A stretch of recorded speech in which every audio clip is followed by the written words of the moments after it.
Hey, what's going on, guys? Vista here, and today I want to talk to you about one of the ongoing projects in the Battlefield 4 CTE, which would be the Head Glitching Initiative. Definitely some good stuff coming out right now of the CTE. Dice LA is doing a bang-up job over there, especially with this initiative.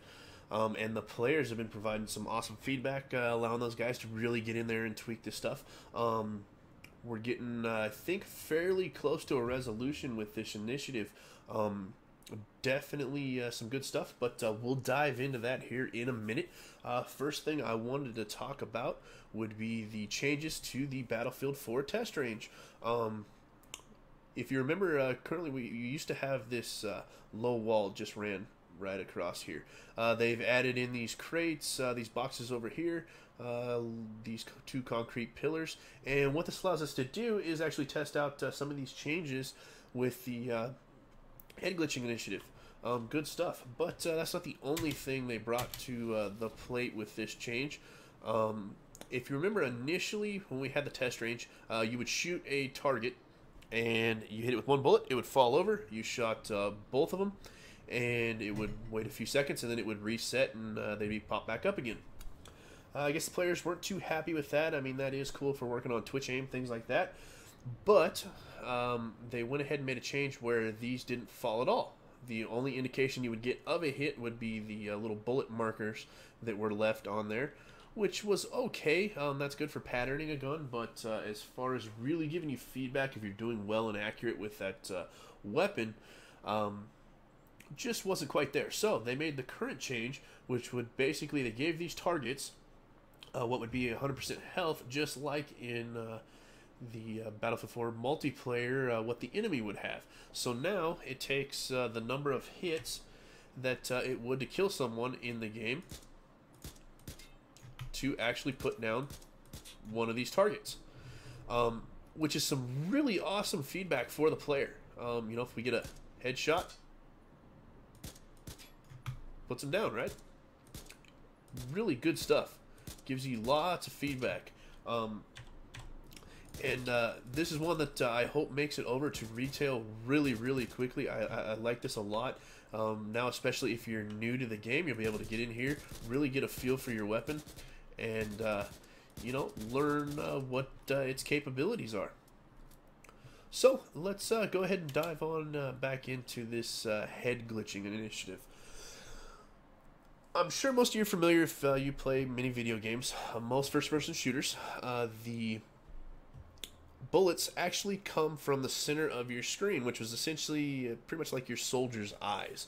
And this allows for head glitching, where we can basically get right over top of an object, only expose a very minimal portion of our head. I think in BF4, the bullets were even coming from the very tip top of their head, which, you know, left almost nothing for you to return fire at. But that player, even though his barrel is sticking directly into the object in front of him, was able to pull the trigger, hit you, and kill you.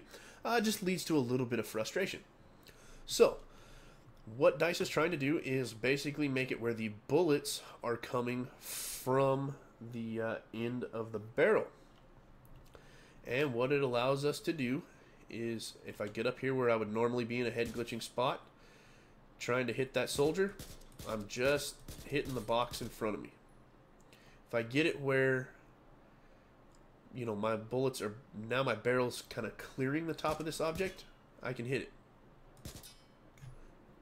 Which, you know, it is fair enough as long as you're, you know, this object, I think they could have chosen a little bit better one, maybe a little higher. I think they may have chosen this one because it's right at the height where you're kind of flirting with that level where you can get bullets through, because you can kind of sneak one through. Even, you know, you'll be getting kind of almost both animations where it's hitting the front but it's also going through, which could also be you know, your bullet deviation.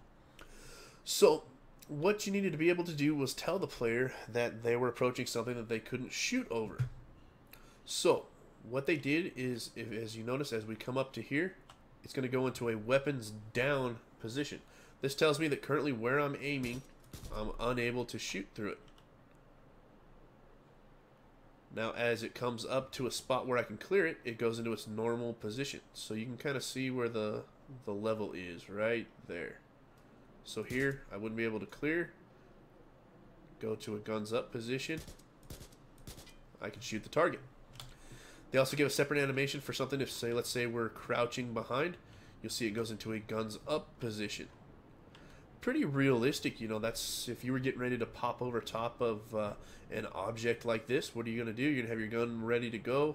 Pop up, take your shots, pop back down. Pretty realistic. I'm standing right over here. A glitch over top like that. So definitely, you know, I think there's a little bit of work still left to be done with it, but I think it's pretty dang close. It's a definite improvement to what we had before, which was, you know, I can basically sit right here and shoot all day long before, where now I'm actually hitting the object in front of me. Nothing's really changed too much with the mechanic for the lean and anything like that. I don't think any changes are needed to that, but I think this head glitching initiative is definitely a welcome one. So anyways, guys, would love to hear your thoughts and comments and how you feel about this. And I also encourage you to get over and check out the Battlefield 4 CTE forum on Reddit. Recently they have, instead of having it be tied to the separate client of the Battlefield 4 CTE, they moved over to Reddit, where we can all access it and get in there and share our ideas and thoughts and bug reports and things like that with the devs. So definitely get over there, check it out, share your ideas, thoughts, and comments. I'm sure they would love to hear from you. And if you are a Battlefield 4 Premium member, and you have a PC that is capable of running Battlefield 4, get signed up and get logged into the Battlefield 4 CTE. Test some of this stuff out for yourself. You know, currently we have things like, if you check out my reticle there, I've got a green dot sight. Love this. For my eyes, it gives a really good contrast and lets me really see where I'm aiming a little bit better than the red color. So that was one of the changes I made. Really cool stuff that they're testing out. So once you get that Battlefield 4 CTE client downloaded for yourself, and get over there and check it out.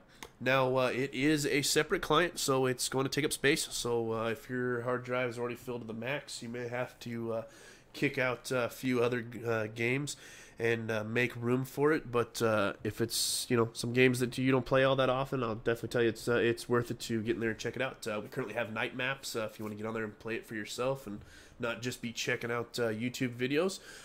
You know, get the CTE downloaded and go play with it yourself, and jump on over to the Reddit page and give your feedback. So anyways, guys, would love to hear your thoughts and comments on the video. Always love hearing from you guys. I try my best to get over there and respond to every comment. You guys have been awesome. So I appreciate you watching. If you're new here and like the content, go ahead and click that subscribe button, and we'll get some more made up for you. Anyways, guys, thanks for watching, and I'll catch you on the next one.